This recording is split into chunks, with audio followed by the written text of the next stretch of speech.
Hi friends, welcome to our channel. இன்றைக்கி நம்ம என்ன பார்க்க போகிறோன்னா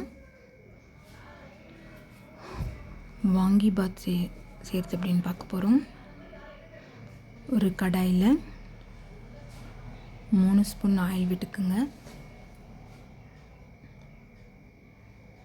ஆயில் காஞ்ச உடனே 4 வரமிளகாய், 1 ஸ்பூன் கடலைப்பருப்பு, 1 ஸ்பூன் உளுத்தம்பருப்பு,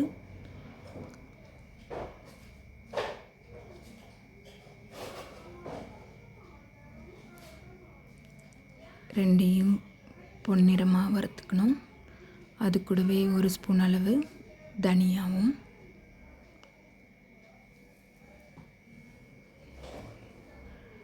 2 பட்டை, 2 கிராம்பு, 1 ஸ்பூன் மிளகு, 1 ஸ்பூன் ஜீரகம்,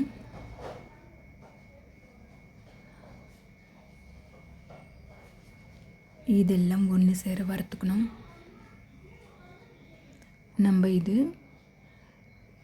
குவான்டிட்டி ஜாஸ்தி பண்ணிவிட்டு ஃப்ரை பண்ணியும் எடுத்து வச்சுக்கலாம். பவுட்ரு பண்ணி நம்ம தேவையானப்போ ரைஸ் வடிச்சிட்டு இந்த மசாலாவை மிக்ஸ் பண்ணி, கத்திரிக்காயும் கொஞ்சம் வதக்கிட்டு மசாலாவை மிக்ஸ் பண்ணி சாப்பிட்டுக்கலாம். அது கூடவே 1 கப் அளவுக்கு தேங்காய் துருவலையும் சேர்த்துட்டு ஃப்ரை பண்ணிவிட்டு ஆற விட்டுட்டு மிக்ஸி ஜாரில் போட்டு எடுத்துக்கோங்க.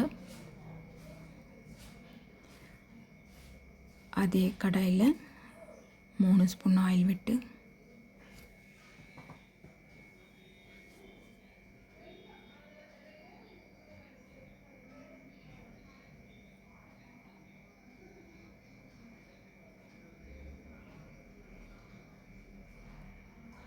ஒரு 10 சின்ன வெங்காயத்தை பொடியாக கட் பண்ணி வச்சுக்கோங்க.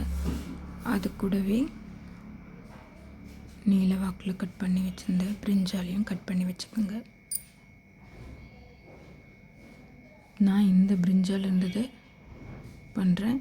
வாங்கிபாத்துக்குன்னு ஒரு க்ரீன் கலர் பிரிஞ்சால் இருக்கும், அதை சேர்த்துக்கலாம்.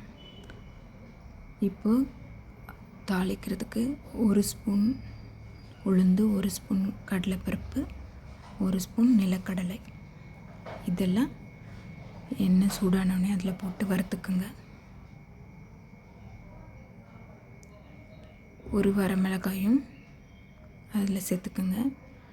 நான் லைட்டாக சேர்த்துட்டேன்.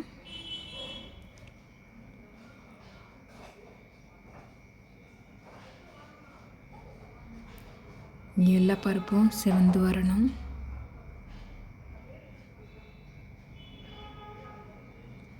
ஒரு ஸ்பூன் அளவுக்கு கடுகு போட்டு பொரிய விட்டுக்குங்க.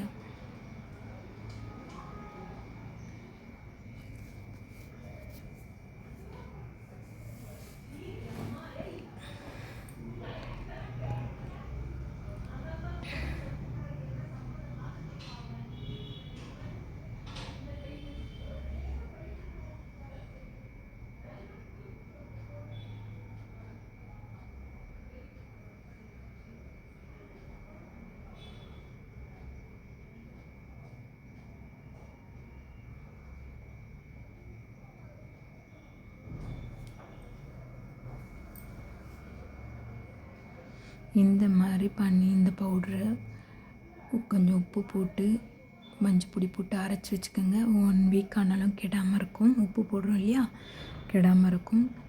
டக்குன்னு எங்கேயாச்சும் வெளியில் ஊருக்கு இல்லை பேச்சுரல் யார் சமைக்கிறதுனாலும் அந்த பொடியை அரைச்சி வச்சுக்கிட்டிங்கன்னா டக்குன்னு சமைக்கிறதுக்கு ஈஸியாகும்.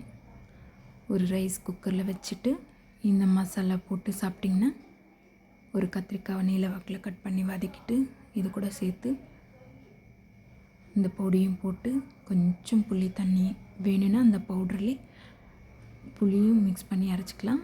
நான் இப்போ இந்த மாதிரி செய்கிறதுக்காக, இன்ஸ்டண்ட்டாக செய்கிறதுக்காக புளி கரைசல் ஊற்றிக்கிறேன்.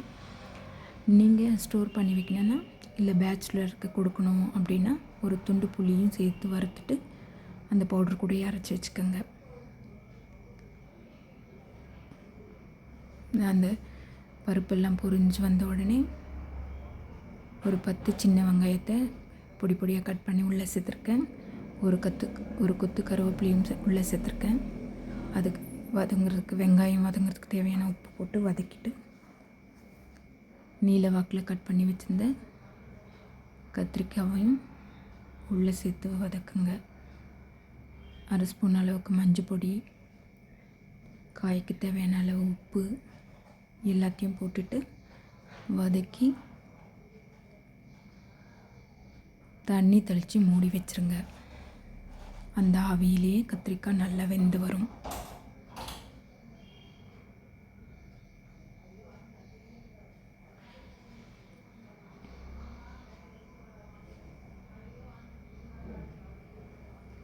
கத்திரிக்காய் நல்லா வெந்த உடனே புளிக்கரைசலை சேர்த்துக்குங்க.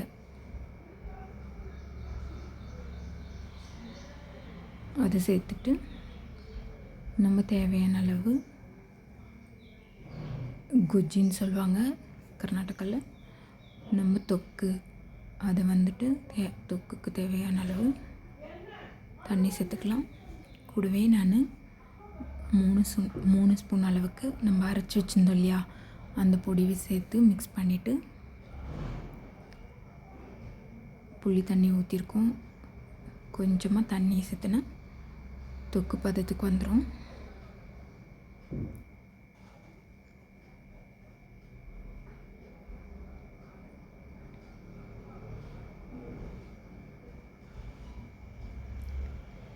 நல்ல தொக்கு கன்சிஸ்டன்சி வந்தோடனே நம்ம வடித்து ஆற வச்சுருந்த சாதத்தை உள்ளே சேர்த்து கலரிக்கு போகிறோம். உப்பு டேஸ்ட்டு பார்த்துட்டு ஆட் பண்ணிக்கோங்க ஃப்ரெண்ட்ஸ்.